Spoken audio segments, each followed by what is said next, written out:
Hello, my name is Andy Smuskiewicz, and welcome to the next episode of the Salvation from Destruction podcast. I'd like to welcome Doug Seccombe, a former senior team leader with the FBI Evidence Response Team.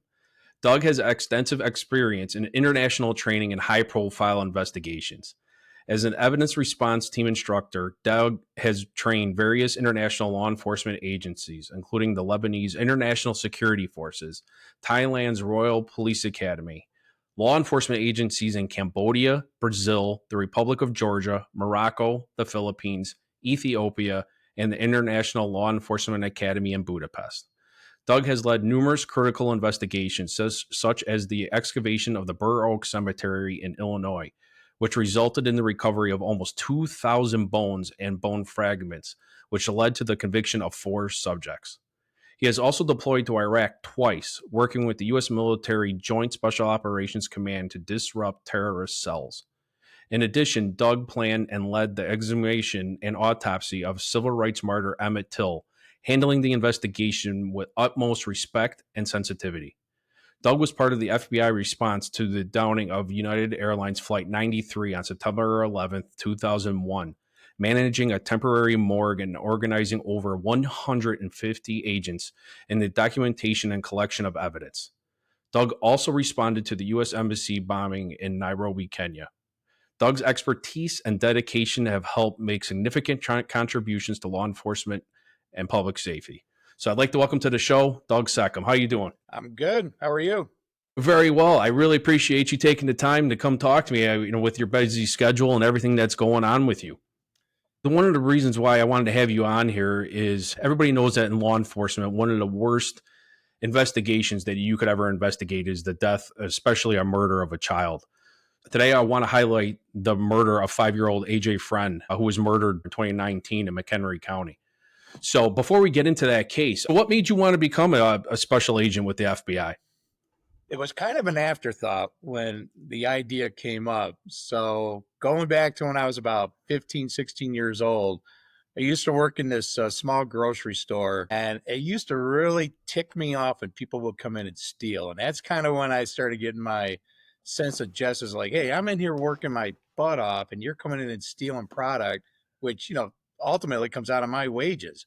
So that's kind of when I started thinking about it. And at the time, my older brother, was a police officer. So after I left the grocery store and started going to school at U of M, I also worked. So I worked as a store detective at J.C. Penney in Dearborn, Michigan, where I grew up. And I had a blast. I had a lot of fun catching shoplifters, not only catching them, but going to trial. We prosecuted everybody.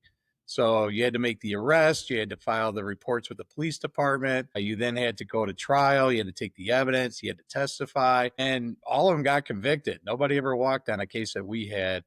And so I had a really good interest in it. My brother's a police officer. I'm listening to his stories. And then as soon as I got out of college and I got my first job working for an employee benefits company, I didn't like it. I was bored. I was kind of doing the same thing every day. And then I thought, you know what, I'm going to apply to law enforcement. So I chose the FBI and the U.S. Secret Service. I applied to both of them. The FBI called first. I got the call in 1990. I was supposed to go to Quantico November of 90. And then unfortunately, my class got delayed because of budget issues with the government back then. And so I reported to Quantico, Virginia, February 10th, 1991, and did 30 years as an agent, retired in 2021. So what made you choose to be an FBI evidence response team leader at? That's another kind of interesting story. I was working on the Violent Crime Squad back in 1992, and the Chicago FBI office, the Boston FBI office, New York, and LA were starting to put together their own evidence teams within the office, because if the FBI had a case like even a simple bank robbery, we would rely on the Chicago Police Department to process all our scenes. Or if we had a major scene, they had to literally fly laboratory examiners out from the lab in Quantico. So kind of redundant when you think about it. So these 4 agents got this idea, why don't we put some teams together? And then it took off. So the FBI lab started looking at this and saying, hey, we should do this for real. nationwide, and they developed all the training protocols and got a budget going, had supervisors assigned to a new unit in the lab to support the program with equipment and clothing and things like that. And the guy that ran our team, his name is John Larson. He's still around. John just asked me one day, he goes, "Would you like to be on the team? We're on the same squad." I'm like, "Sure." Right. So I joined the team, just, him asking me, and got on the team in 1994. Now, if I wanted to highlight the AJ Freund case, I remember that case. That was just such a big deal. Can you give us a little bit of background on that case? Yeah. So he went missing, but he wasn't reported missing on the actual day he went missing. So based on the timeline, the last time anybody has seen AJ, which was his parents, was Sunday, I think April the 13th of 2019. With his particular case, DCSF was constantly going to the house. At one point, AJ was removed from the house and placed with his aunt, who was one of the nicest people you could ever meet. And she was doing a great job of raising AJ. The court said the mom cleaned up her act along with the dad. They were both hooked on heroin. He was a lawyer and he wasn't doing very well. I think, in fact, he may have been kicked out as a lawyer from the state of Illinois by that point. And they said, they got their act together. They want AJ back. We're going to place him back in the house. Big mistake. So there were a few more calls to the house. And at one point, I want to say back on like back in March of 2019, skipping ahead a little bit, what nobody knew back in March, there's a video that we found on the mom's phone when it was searched where she beat the living daylights out of that kid. Sorry. He was completely bruised from head to toe. He's crying. He's got an ice pack on him. And I never seen anything like that in my life. So nobody knew that happened yet. Skip ahead to April. The conditions he was living in, he was in a very small room in their house. I mean, to me, it looked like a closet that was turned into a room. He's 5 years old and he's still sleeping in a baby's crib. So imagine the length of a 5-year-old boy, and you have to curl up every night just to try to get comfortable so you can fall asleep. His windows were nailed shut. It was cold in the room, during the winter. And they also padlocked his door from the outside, so he couldn't get out if he wanted to. They put in, for lack of a better term, basically like a bucket for him to use as a toilet. And AJ, the kid's 5 years old. He doesn't know any better. Sometimes he ended up filling up the bucket and it would spill. And so she actually left paper towels in there for him, and he would try his best to clean up. And that's actually on the video. He's telling his mom, "I did my best to clean up." And she didn't care. She went to hell on him. And so he was trying to apologize to her. But the fact that she would film this is just shows you what a sick individual she is. So something happened that night. And so the father, I think his first name is Andrew, Yep, wanted her not to punish him as bad as she always did. He knew she was beating up the tar out of him. In fact, on that video, she sends it to him and says, "You work too many hours," or something like to that effect, "and this is what I have to deal with. It's like it's your fault that I beat up AJ." So they decided to give him ice cold showers. So on that particular night, that Sunday night, they put him in the shower to punish him again for spilling urine on the floor.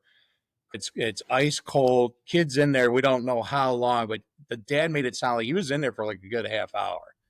And evidently he wasn't doing what mom wanted, and she took the shower head and smacked him in the head a few times with it. Well, that was enough to cause a brain bleed. Now, they put him in bed. He lays down. He's dying. So he dies on that Sunday night into Monday morning.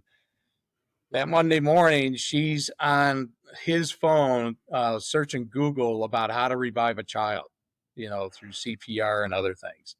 So that happens on Monday morning. They don't report him missing until Wednesday. So in the meantime, they took his body, took it down in the basement, and this house is completely trashed. It's a combination of hoarding and just being lazy and stupid and not taking care of your house. So they take him down in the basement. I don't know if you ever seen those large Rubbermaid tote containers. A lot of people put their Christmas lights in them or their artificial tree. That's what they put their Christmas wrapping paper inside one of those, and they put him inside one. I mean, he could fit in there. Close the lid, leave him down there, and now they got to figure out what to do.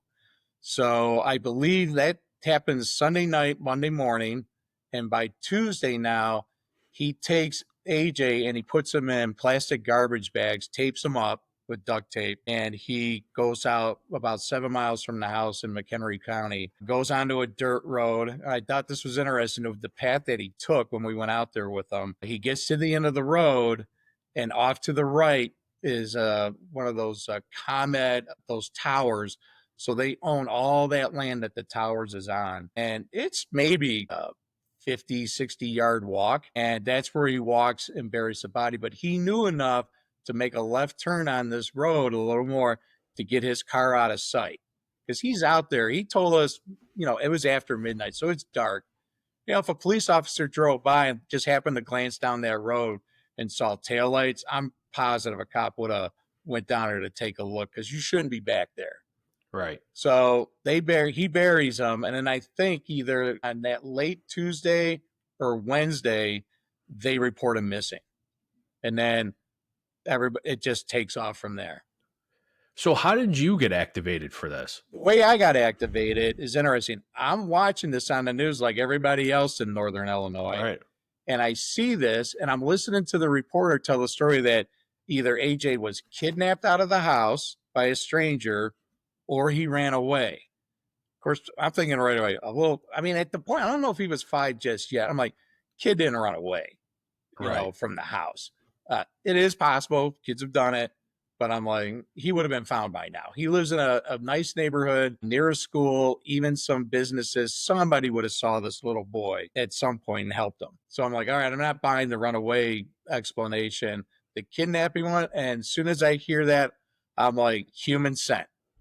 We can collect human scent. We can talk about this to figure out where this little boy went, to either dispute the parent's story or to corroborate the parent's story.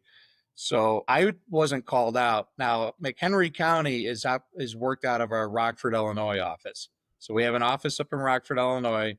They have all those northern counties except for Cook along the Wisconsin line. So I called out there, talked to the supervisor, everything I was explaining him about collecting human scent. He's like, never heard about this, but I trust you, go. So I head out there, I grab another agent named Kyle Schur, and we drive out to Crystal Lake. We met the police out there. Agents are already out there. We also have an office in now it's in Schaumburg. Back then it was in Rolling Meadows, but they also deployed people up there too to help Rockford. Rockford has maybe a dozen agents, and we'll always help them on these big cases from downtown. So we've got agents already up there. We can bring in all kinds of resources and everything. We don't take over the case. If you do have a missing child, federally, if the kid's been missing for 24 hours, that qualifies as a kidnapping in the views of the FBI. So we can open a kidnapping case because, if the kid's gone 24 hours, odds are he's been kidnapped. Okay. Kid's gone a couple hours, parents report him missing. That's up to the police whether they want to call in the FBI or not. But once it's 24 hours, we're coming in to help out. Oh, wow. So we get out there. I show up.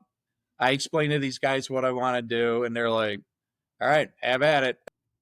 You're right. What were some of your priorities and thoughts when you arrived out there on the scene? My priorities were to get into the house and collect scent samples as fast as we could, because as time goes on, that scent dissipates. So if you can capture it within 3 days of something happening, you're in pretty good shape. Anything past 3 days, again, it depends on the dog handler as well as the dog. Now, I knew in the back of my mind, I had the best one in the country out there, Jim Passetti and Melanie, his dog. Melanie was the best dog in the country, but we were so lucky to have the two of them in our area of responsibility. So I probably on the way up there, I had already called Jim and told him, this is what I'm going to go do. Can you get a crew together to come up there? And he's like, yeah, we'll be coming on up. So Kyle and I got up there. We got to the house. We go inside. And the only way I can describe it is it's called the STU 100, the Scent Transfer Unit 100, Who knows now? Maybe there's a version 200 for all I know. It looks like it's in a tackle box. It's in an orange box, like a toolkit. And it's nothing more. It looks like a Black & Decker little shop vac is what it looks like. That's your vacuum. It comes with a custom, for lack of a better, it looks like a cone to put on top. And in that, you're able to lay down like a 5-inch by 3-inch gauze pad, sterile gauze pad. So you have to take rubbing alcohol, clean everything. You're trying to get that thing completely clean. So you clean the vacuum cleaner. Obviously, you're wearing gloves when you're doing this. You clean the attachment. You clean the screen that it goes on. Then you take out the sterile gauze pad. You put it in there. It locks down. And then you just kind of hold it and you go over areas and you're trapping scent into that gauze pad. So the vacuum cleaner is pulling the air up. The human scent is going into the gauze pad. Once you're done, you take that gauze pad off and you have to put it into a glass jar. Some dog handlers use Ziploc bags. The FBI is like, nope, this is going in glass because it will never leak out. And it's even to the point where the lids that go on the glass have to have a silicone coating on the inside to grip it and not let air get out. So you take your scent sample, you put your inside a glass jar, you screw it down, and you label where it came from, plus all the other information. So in AJ's case, all right, you're telling us he either ran away or he was kidnapped, which means they had to come into the house to kill. There's no signs of forced entry whatsoever. Could the individual have got up on the roof? Because AJ, his bedroom was in where there was a dormer. If you ever look at the house, you'll see 2 dormers on the front. And so could he have gotten in it? Doubt it, because they had these things nailed shut. So if anything, he had to come in through the door to get into the house. The front door was completely busted where you couldn't even open it. Even the cops couldn't open it. We all had to go in through what's known as the side door. They had a door between the garage and the house that comes into the kitchen. That's how you got in. So I have to think, as an investigator, what is a bad guy touching? He's touching doorknobs. He's touching door sills. In AJ's case, he's probably touching the crib that he was in. And ultimately, he picks up AJ and goes back out and either, has a car right there almost in the driveway, maybe down the block a little bit. And he's carrying this kid out, puts him in the car, takes off. That would be the kidnapping scenario. The other scenario is AJ runs away. So when I collect that scent with that device, the Stu 100, I'm thinking about collecting the bad guy's scent. I'm probably getting AJ's scent too, because I did the crib, I did the doorknobs, things that, the bad guy would have touched. AJ probably would have touched him too. But when the dog gets there, he's going to know that AJ's in this house. He's going to know AJ's been in this yard. But when he gets to that other scent, like, who's this? Okay, that's the one you want the dog to follow. If he recognizes there's an unknown scent, that's my suspect. Now, some people are probably thinking, well, what about the parents' scent? I'm sure they touched the crib, they touched the doorknob. We know that. So when the dog handlers arrive, we don't give them any information whatsoever. It was Jim Passetti, I forget Anna's last name, and his Sergeant Eric, and I forget Eric's last name. It was those 3. I don't tell them anything. They know to park, about a block away and wait for me to walk down there and say, all right, let's go. Who wants to go first?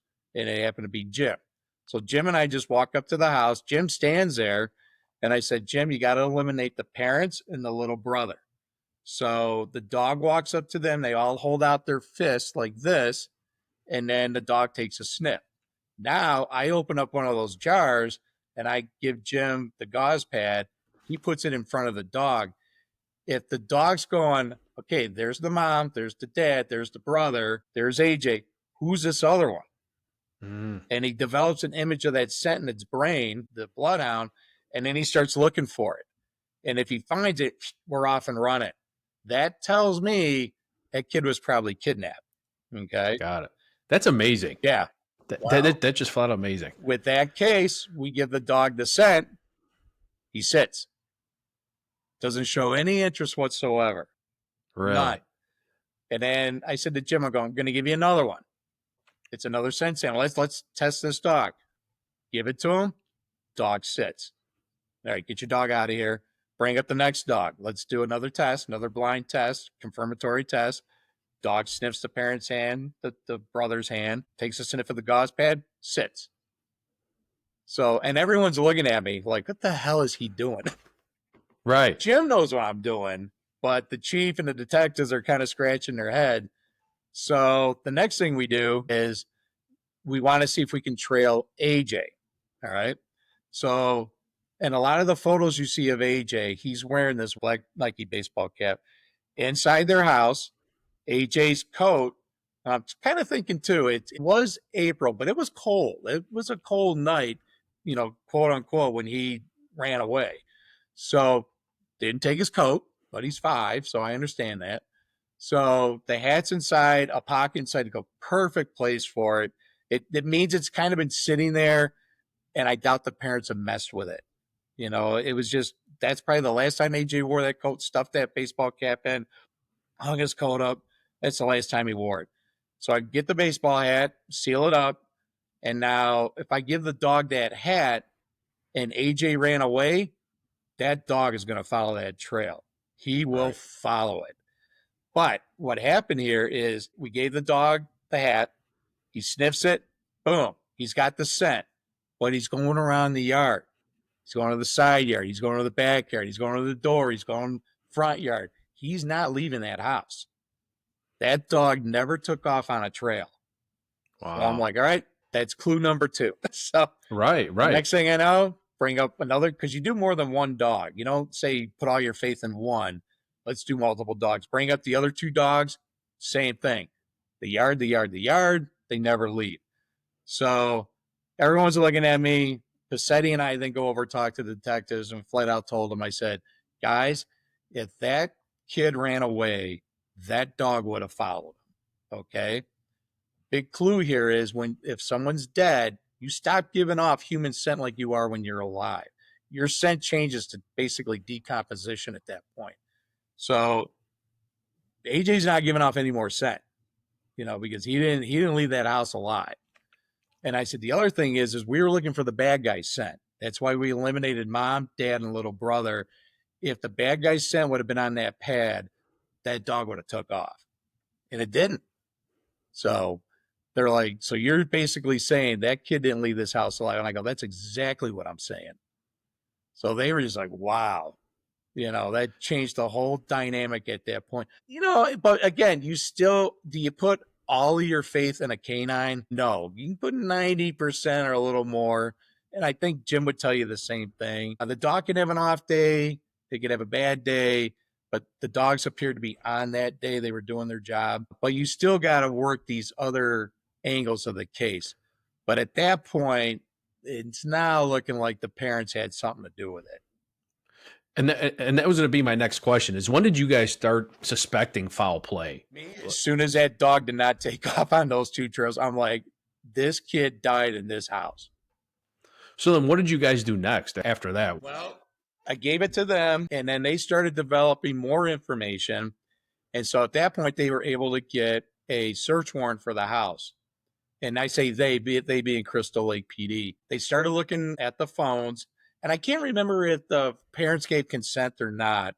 But one of the things they were noticing is that Andrew, the father, on that Sunday night or Monday night, he went to the local Jewel, bought like way more bleach than you would need for your laundry. He bought a few gallons of it. I mean, I don't know about you, but it takes about a month to go through a gallon of bleach in our house. Yeah. Yeah. Same here. Yeah. So he bought 2 or 3 gallons of that.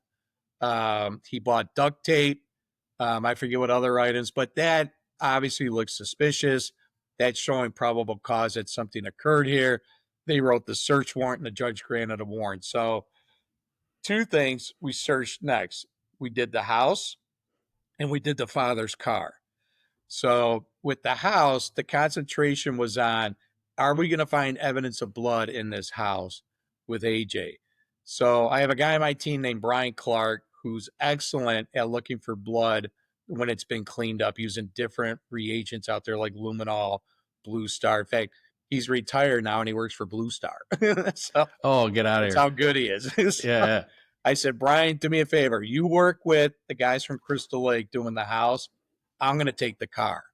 So we had the car towed to Crystal Lakes. They have a large facility, like a big garage where you can work. You're not outside, you're working on the car. But see, the car is unique in this case because normally on a case like a kidnapping, I'm trying to put the victim in the car. AJ's been in that car a million times. But if I find AJ's blood in that car, that's different. Right. So AJ's in, we're searching the car. I'm looking for blood on the inside. I'm looking for even like any body fluids of AJ that would fluoresce. Blood doesn't fluoresce, but other body fluids do. We're taking sample after sample. I'm doing presumptive tests for blood. I'm not getting anything out of that car. Of course, we concentrate on the trunk, thinking, of course, again, we're all thinking, did he use the car to transport the body? That's the way we think, and that's the way you think. All cops think that way. So we're thinking that's how he got the body out of the house. We're not finding any evidence in the trunk. And even if AJ's hair's in that trunk, is that a dead bank clue that something bad happened? No. I mean, he could have been helping his dad one day pull stuff out of the trunk and some of his hair fell off. So, and you're hoping you find maybe one shoe, or something like. We're not finding really anything. The only thing we found with the car that helped the case, if it would have gone to trial, was we took soil samples from what was on the tires as well as in the wheel wells. So we scraped all that off. He had some dirt on his car, and we scraped that off, and we're going to send that back to the FBI. We have a geology unit back there that can analyze that dirt. Going back to the house, they're working the bathroom. It's been thoroughly clean. But you got to remember now, we don't know this yet, but when AJ was killed, he didn't bleed out. All the blood was internal. So even though we were looking really hard for it, we weren't going to find it anyways, at least from a murder. I mean, maybe AJ cuts his finger one time and holds it under the sink. We might get something like that. But we're looking for blood, like this, because this kid was violently killed. We're not finding that. But they do find a pair of Nikes in the house that are just coated in soil and dirt, like somebody just stepped in a big old mud puddle or pile and pulled their foot out, and it's still on there. And I can't remember exactly where they found it. It may have been in the basement, or it may have been by the back door. But obviously the police looked at that and go, that's a clue. And so we took those shoes. And so we send those off to the FBI lab. Everything got flown out the next day. So we're waiting for them to do an analysis. And in the meantime, everybody's continuing to work the case. I get a call, I think either the next day, from the lab saying, this dirt is in your area. And the reason we know that is over the years, the FBI and United States Department, or is it the USG Geology, I forget the technical term for that agency, but they have taken, in the Department of Agriculture, they have literally taken multiple dirt samples from every single county in this country. And that's insane. The Department of Agriculture uses it to do scientific analysis of dirt for agricultural reasons. Geology uses it. Guess who else uses it? The FBI. Right. We've learned to use it to say, look, we collected evidence from a vehicle. Can you place this vehicle in our country with this dirt? Yeah, they can. Now, are they going to get you right to the specific spot? No. They're going to get you in roughly a county and say, if you concentrate in this county, this is where you need to be. And a famous case for that was a few years ago. A father, he was divorced, had in New Hampshire, had the kids for the 4th of July, took them to the fireworks, didn't bring them home. He takes off. Mom can't find him. Police can't find him. He's on the run. Well, he ends up killing his 2 kids, and he deposits the bodies in Ohio in a wooded area near Toledo. He keeps driving. The police finally catch him in California, and they catch him there. They get his car, and he's got soil in the back of the car. I don't know I think it was an SUV, on the mat in the SUV, and he's got it up in his wheel wells. They collect that. It goes back to the FBI. They're like, this dirt is from this county in Ohio. So that's insane. Yeah, everyone's back to Ohio, and they ended up. It basically was a volunteer who was looking, and she found the bodies. So give credit to her. But at least we knew between New Haven and LA, where are they? Right. So that's when this is all, and as part of being on the evidence response team, we get this training. We go to 40-hour advanced training schools, probably 1 or 2 a year. And then anytime something unique is put out, obviously they put out a bulletin for us to read saying, hey, next time you got one of these cases, do this. So on AJ's case, we send the shoes back and they're like, this dirt is in McHenry County. One of the things they said that was unique about it is that it had these little white crystals in it. And I don't know, the best way to describe it is like that white rock that people put in their flower beds. Yeah. It was that type of rock, but now it's very minute. It's crushed. And they put it down on roads when they do a dirt road. So that was in the shoes, and that was from the car that we did. So now we got to figure out where it, but again, it's McHenry County, it's a big area. So at least we kind of know when he buried the kid, he didn't take him someplace else. He stayed within the county. A lot of studies have been done by the FBI over the years that when somebody kills somebody, it's just normal behavior. Granted, killing somebody's not normal, but when you try to get rid of a body, are you going to put a body in your car and drive hours and hours? No. There's a good chance you're going to get pulled over by the cops and you're going to get caught. You want to get rid of that body right away. So most people get rid of a body within about 10 miles of where they committed the murder. They just want to find a spot. Sometimes they prepare a spot. Other times they're like, what do I do with this thing? And they find a spot to put it down, but it's usually pretty close to the crime scene. Not right at the scene. They take the body away. They put it somewhere else. So we're kind of working on that theory, like 7 to 10 mile radius is what we got to think about here. So now I go all over the county with one of the sergeants. It was Mike Gaspareri. I can never say his last name right. He said, just call me Gas. Right. Gas and I became good buddies over this case.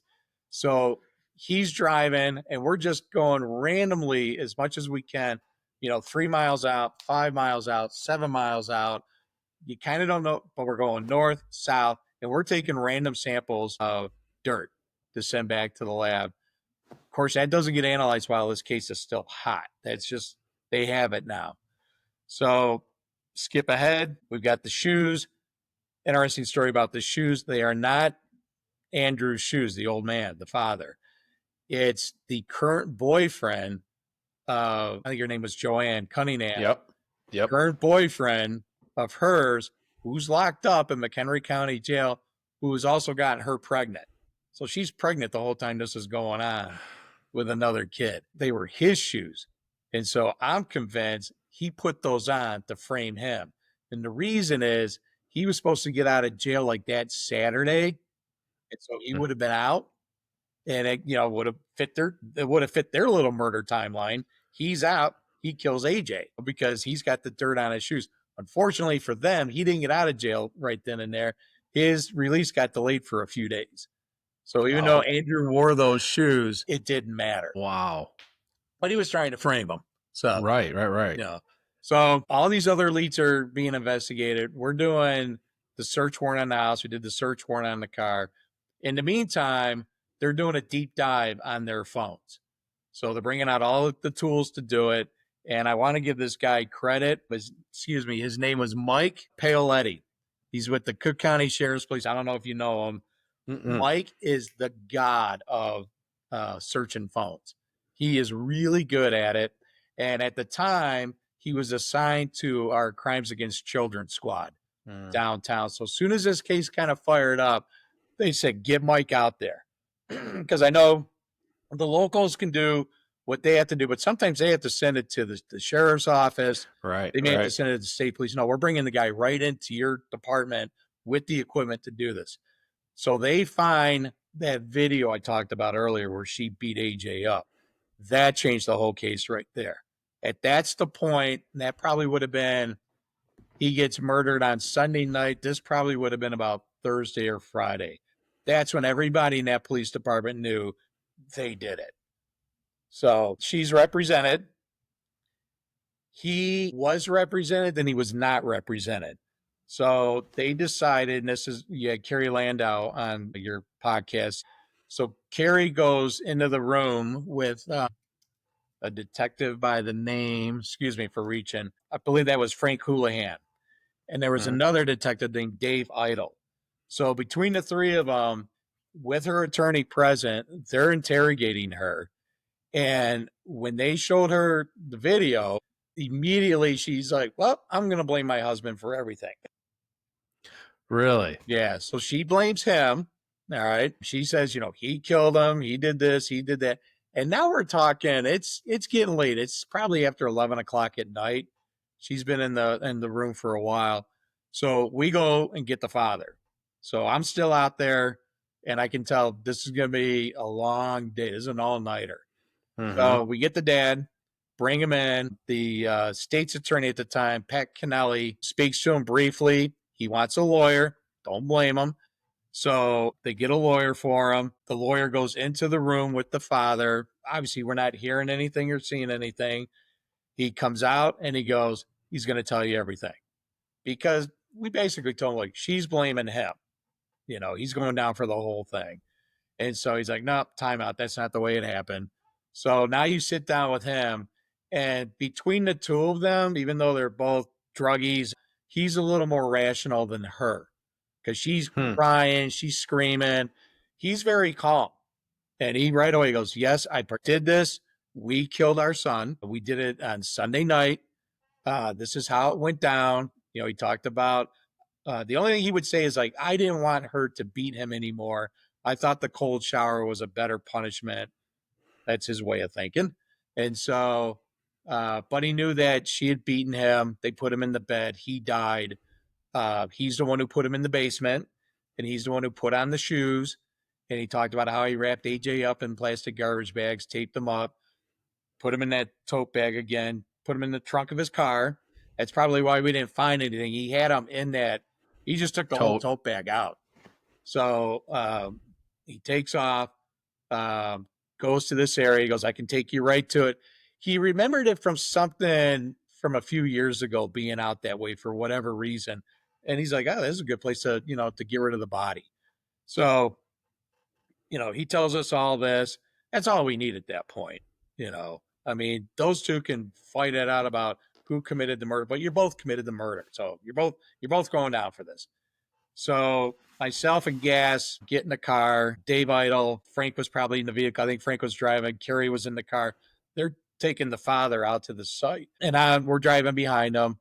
And, kind of following us. I'm going, this makes perfect sense to me, being trained in all this. It's an area that's familiar with him, and it's close by. So it's the perfect way of getting rid of a body, so to speak. I know that sounds weird, but you've got your rational and irrational way of people, the way they think, and he's being very rational at that point. So we get there, and I said, can you take me to the body? He goes, absolutely. So we're walking with him, and you got to remember, he's not a very big guy. He's probably 5'5" and maybe 150 pounds soaking wet. But he's carrying this 5-year-old, and we've all heard the term dead weight. Bodies are heavier when they're like that for some reason. So he said it was a struggle, and he didn't walk very far. Like I said, it's only about 50 yards. But I think at one point he had to put him down, kind of catch his breath, pick him back up, and then he got to a barbed wire fence, and he's like, So body goes over the fence. He's a little guy. He's trying to get over the fence. And when he's telling me this, I said, Andrew, I go, look over there. The fence line in it at about 6 feet. He could have literally just, and he didn't laugh, but he just he goes, oh God, I wish I would have saw that night. He could have just walked around it. So we walked around it, and he got his bearings straight, and he goes, follow me. And he goes, he's right there. And I'm like, he goes, I'm absolutely positive he's right there. Now, again, you're not supposed to disturb a grave, but I just a little bit, and the earth had cracked probably about 1.5 inches. With a flashlight, I could see the trash bag. So it wasn't deep at all. Yeah, he dug maybe a 2.5 foot deep hole. And that's another thing, again, we've come up with when we interview these people. It's hard to dig a hole to get rid of a body. It's hard work. I mean, just think about digging a hole to plant a bush. You're beat. Try digging a big hole to put a body in. So he did the typical thing that most people do when they get rid of a body. He went down about 2.5 feet, put him in, put that loose dirt over it, but it had time to kind of dry out and it cracked. So I'm like, all right, we got the spot. I called back to the office. I got my whole team to come out. We have 10 agents on the team, had them come out. And then I just waited, just, sat there and waited for the truck to get, again, they're coming from downtown Chicago all the way out to McHenry County. And then once they got there, we set it up and we did it the way we're trained. We go layer by layer. We never go in with shovels and things like that. We scrape it off, sift, scrape, sift, scrape it, sift. And then we finally got to where we outlined AJ's remains. He's still in the bag. And then we were at the point where we could lift them out, and we had a clean white sheet. The coroner was already there. And the reason we use a clean white sheet is we want to capture any trace evidence that might still be on the tape, the bag. Again, when you're doing these things, you got to think about, it's great. We found them. It's a little bit exciting. Obviously, it's very sad at the same time. But I'm thinking 3 years from now, when we go to trial, it's got to be done right. If we don't do it right, we don't convict them. So we got to do it right. I'm sorry. No. And you're absolutely correct. I mean, because you only get one bite at that apple. Yeah. And there's no do-overs in a case like this. Exactly. And it's always in the back of your mind, you want to give that person justice. They, especially, like I said, when it comes to anything with kids. Absolutely. Every victim of a crime, it's important to solve that murder. They're a victim, and each one of them is special. Yeah. But when it comes to the kids, especially, you only get one bite at the apple, especially with a murder, any kind of murder. So you got to get it right. You're 100% correct. And I had to keep reminding my team, I'm like, guys, this is it. If we go to trial 3 years from now, I do not want anyone getting taken over by a defense attorney. I'm like, well, I don't want any wiggle room in this case whatsoever. And one thing people kind of criticize the FBI when we come out and do a crime scene, you're going to get 1,000 photographs. We photograph everything. If I take it down an inch on the dirt, I photograph it. Everything gets measured with a laser. One of the things we did there is like, okay, we got to take soil samples. So our training is, soil samples obviously from inside the grave, soil samples from outside the grave. And I'm like, soil samples near that road, because when we pulled up with the father, the first thing I did with my flashlight is I looked down at that dirt road, and those white things were reflecting right back at me. Wow. Yeah. And I'm like, yes, I know we're in the right spot. We're going to connect him to this case. He could change his confession. Judge could throw that confession out, and all you got now is the evidence. Yeah. So we did it right. The one thing I do recall that day was, they wanted to do a press release, and I was getting phone calls from the bosses going, can you move this along? And I'm like, no. And I'm thinking, fire my ass. I don't care. I am taking care of this kid. I'm doing it right. Yeah. And you have to go slow. I've mentioned this before. Yeah. You have to go slow. You have to do it right. And that's one of the hardest things for us to do as law enforcement is you want to hurry up and rush, and you want to hurry up and go. And I've said this before, and even on a previous podcast, is you have to slow everything down. And I remember when I was a new detective on the task force, and one of my first couple murders, you're so enamored, but you're on a murder. This is what you sign up to be a cop for. And there's so much information. It's like drinking through a fire hose. Yep. And then it's just like your mind's going in 20 different directions. But I had a wise man once tell me, hey, take a breath.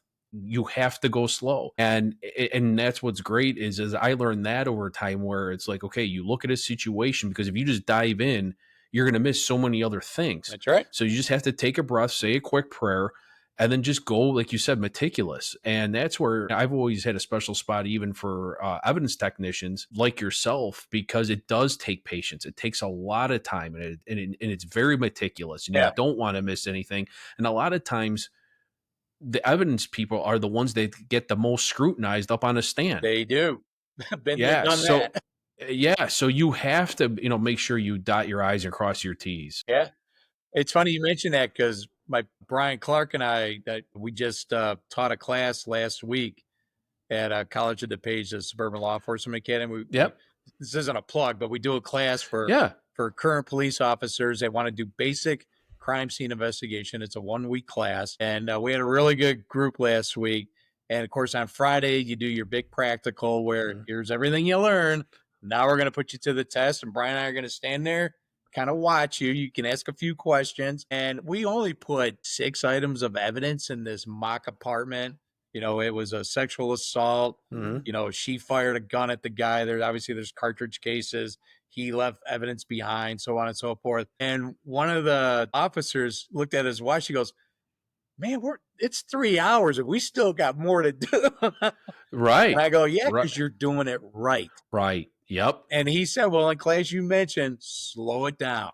Mhm. And they did, and they really appreciated it, and said, "You know, it makes a lot of sense because, you know, you got time. If you got a search warrant, you can stay there all day, you know, and you don't have to leave." So you're right. You had to slow it down. And these guys were putting the squeeze on me. I Mhm. even heard somebody say, CNN wants you to hurry it up. I'm like, are you serious? I don't know who's running CNN, but you know, you can tell them to go shove it up there, you know what. And then and I finally made the phone call. I'm like, okay, we're done. You can have your little press conference. If you have a search warrant and you have a house and you're in a house, once you give up that house, Yeah. good luck trying to get back in. Yeah. It's done at that point. Yeah. My So, longest body recovery, one body, 3 days. But this guy literally dug a 5-foot deep hole. 3 days. 3 days. It took us 3 days to finally get to the bottom of the hole where she was. So, because of the way we do it, again, we try not to use shovels. You know, it's basically, you know, those, you use them in your garden. We scrape, throw it in a bucket, sift it. And no, go ahead. I'm sorry. I say we try to outline the body, you know, so we're not missing any evidence. And it takes a while. It's like an archaeological dig. It really is. How did the case go after you recovered him? So after that, coroner takes AJ, you know, the McHenry County Coroner's office. And I hadn't slept in probably 2 days. And I remember going back to the PD, kind of having a debrief. And now I got to drive, you know, from Crystal Lake to my house, which was about, I don't know, 45, 50 miles. I'm like, I'm going to fall asleep and driving back. So I remember going into the parking lot, just putting the seat back in my SUV and taking like a 1-hour power nap, you know, stopped, got a coffee, drove home, and just crashed. Working such a high profile case.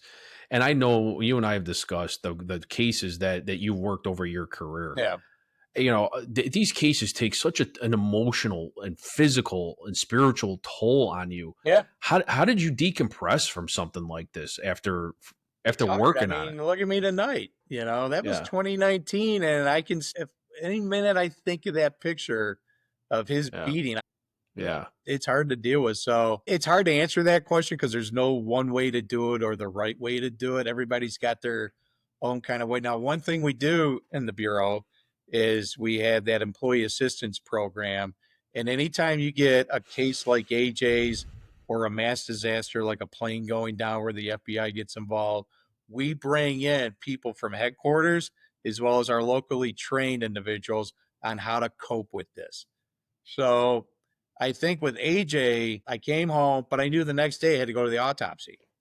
So the next day, I was out there. Kerry Landau was out there. Another guy on my team, his name's August Goodman. He just so happens to be a forensic anthropologist, and we were very lucky to have him. The 3 of us went to the autopsy with Dave Idle, and then just kind of let the pathologist that the coroner brought in to do his thing. And then you could tell once he opened the trash bags, you could see AJ's head. That's where it took place. You could see the damage. And I'm not a doctor, and I could tell he beat that kid in the head. So pathologist did his thing, issued his report, and he said a blunt force object. And I said, care to, you know, tell us what you think it might be? And based on like the wound pattern, he goes, you know, it's got a curve to it. And he goes, he even said, now maybe he heard this before, but he goes, looks like it may have been a shower head, you know, because of the way it was shaped and everything else. And it kind of goes with what the father said. So, but in the meantime, you know, they're getting charged, so we're happy about that. And then at that point, it's like, okay, now we get ready because this thing's probably going to go to trial.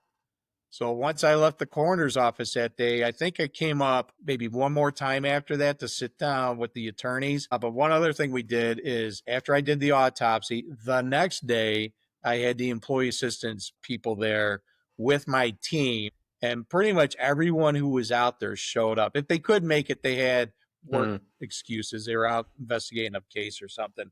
But pretty much everyone was there, and they all said what a great idea that was to, because it takes one person to start. I don't know if you've been in these meetings. Yep. And as the team leader, I'm like, I'll go first.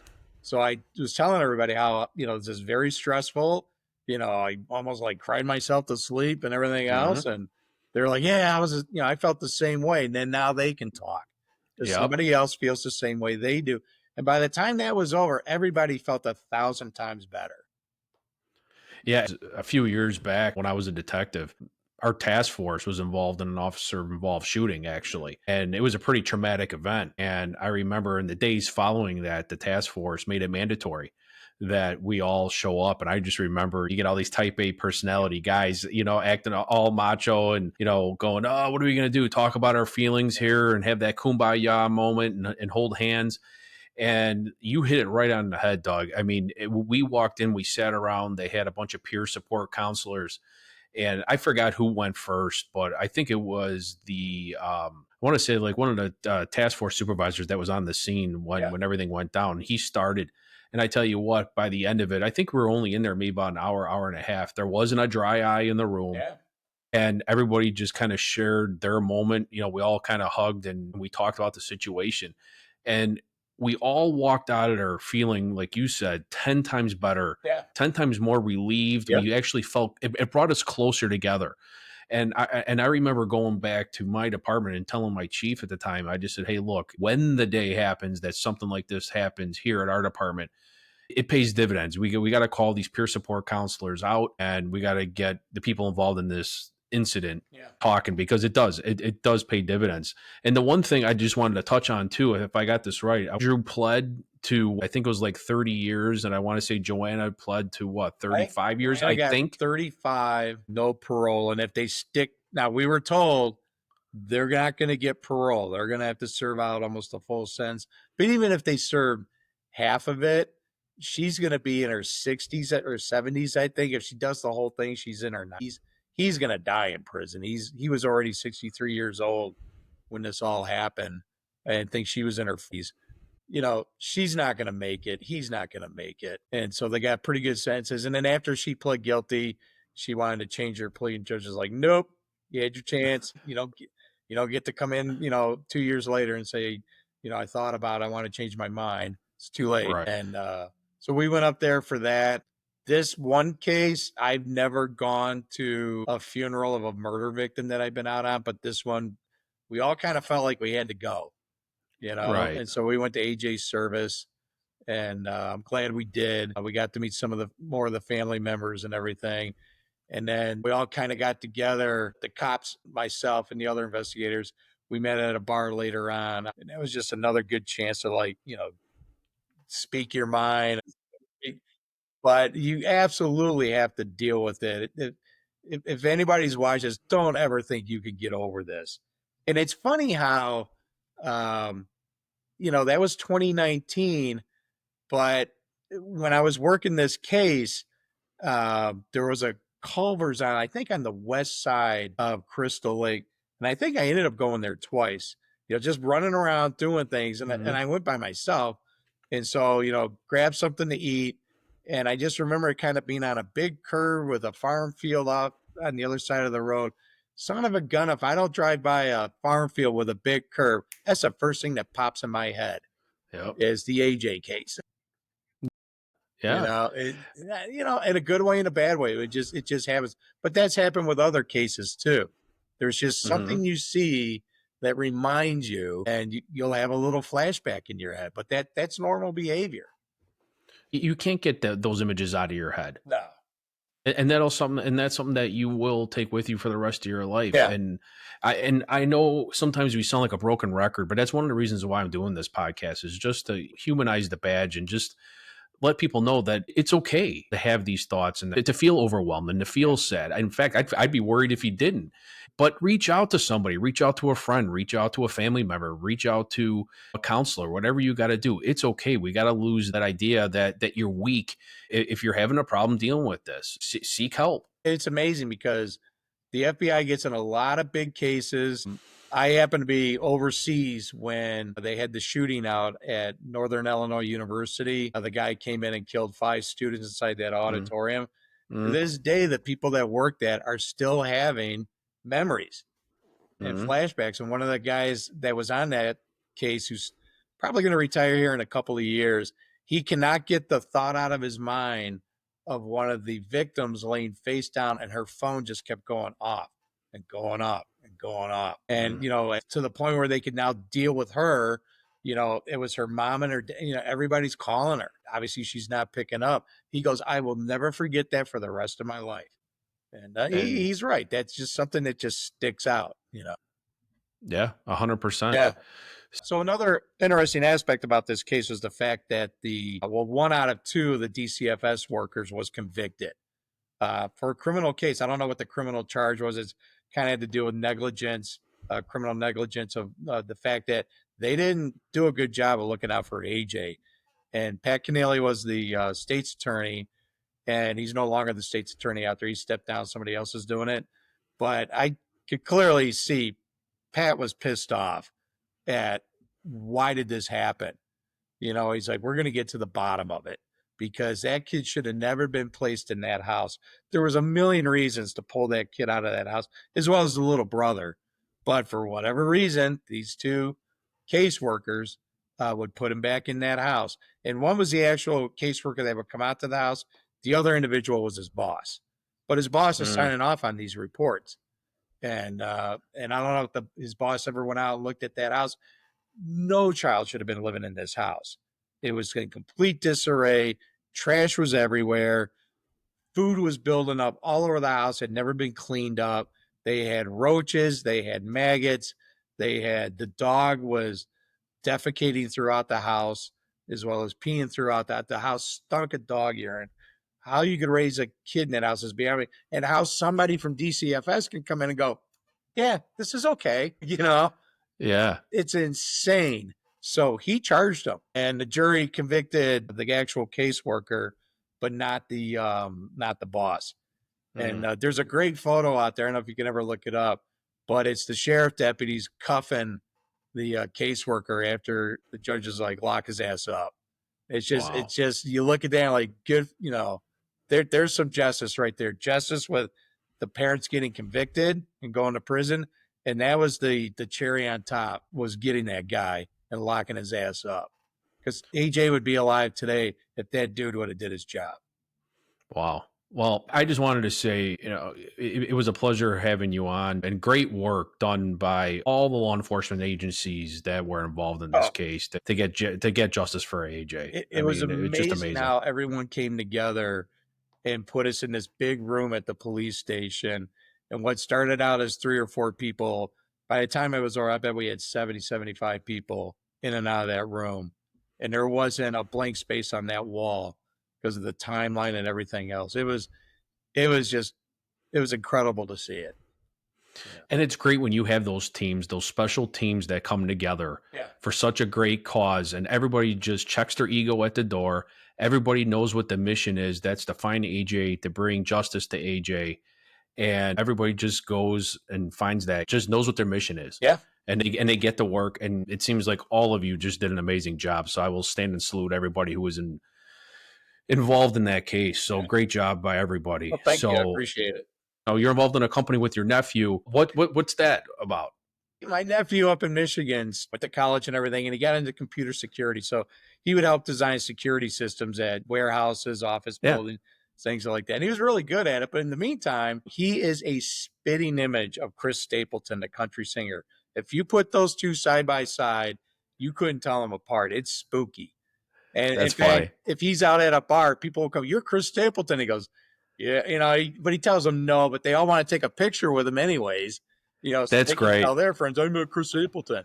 So he's got the beard and all that, and all his buddies, they go play a lot of golf, but they're not your traditional looking golfers with, the pleated pants and the nice shirts and everything. They're out there in shorts and probably sandals whacking the ball, and they're pretty good at it. So they decided to make clothes for what they do. They're kind of big guys, and they make sizes for everybody. They started a company called Trailer Park Golf Company. They've got their own website, and I think it's trailerparkgolfcompany.com, or you can Google it, you'll find it. But they started this about 5 years ago, and it's taken off. Oh, good for them. Yeah, they've all quit their regular jobs and can do this full time now. That's great. They have it's good products. They have a lot of fun with it. The singer Jelly Roll, occasionally he wears their hats when he's performing. And then there's a couple of semi-pro golfers that wear their clothes, and they have a lot of fun with it. And I got a sample. Yeah, show that. That's a great shirt. Everybody wants to like go on their website, but I'm trying to show as much as I can here. Yeah, it's AR, right? Yeah, so the symbols on there are little AR-15s. And so when I wear this shirt, people are kind of talking to me and they go, "Is that what I think it is?" Yeah. And then they're like, "No, that's great. One of those."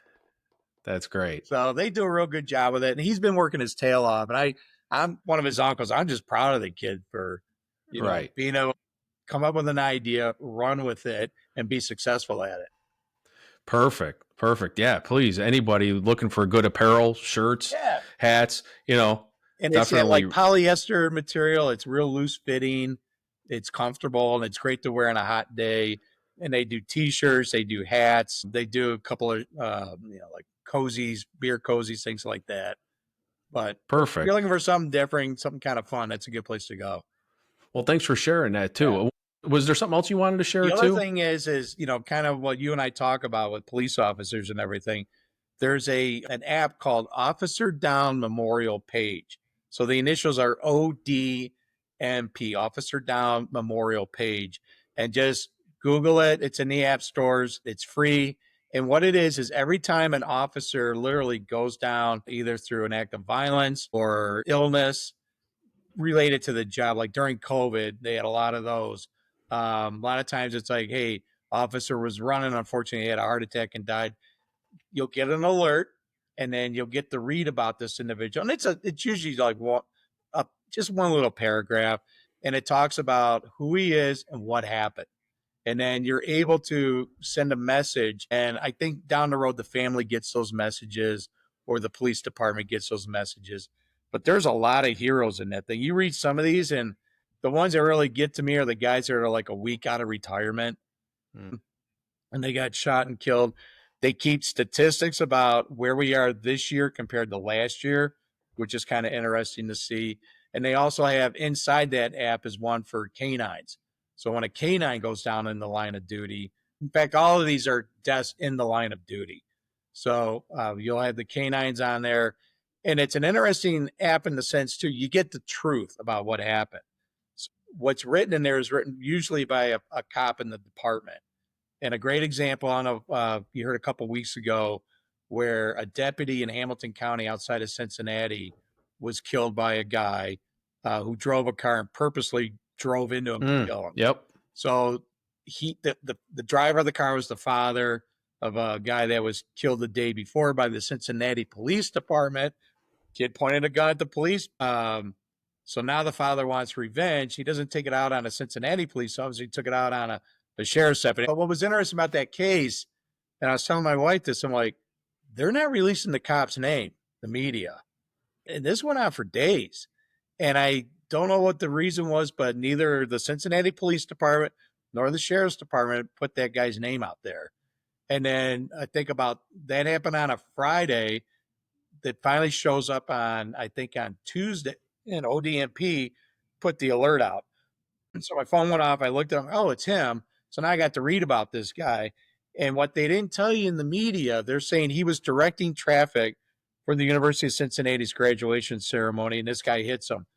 He had finished directing traffic and walked back over to his car and was standing up on the grass between like the sidewalk and the curb in his car, probably just taking a break. This guy gunned it and aimed for him. That's how that case went down. This wasn't him standing out there directing traffic and the guy hit him. This was a direct hit onto this guy. So you'll get the real information off that app versus what the media will tell you. Very good. So, No, thanks for sharing both of those. yeah. Thank you again. And also, too, I just wanted to say thank you again, Doug, for your time. Thanks for being on this show. I really appreciate it. Thank you for your service and thank for all the hard work over your career. It's greatly Yeah, appreciated. likewise. Same to you. I appreciate that. I'm going to leave all of my information again down in the description. Please like and subscribe to my channel, and God bless. All right. Thank you. Have a good night.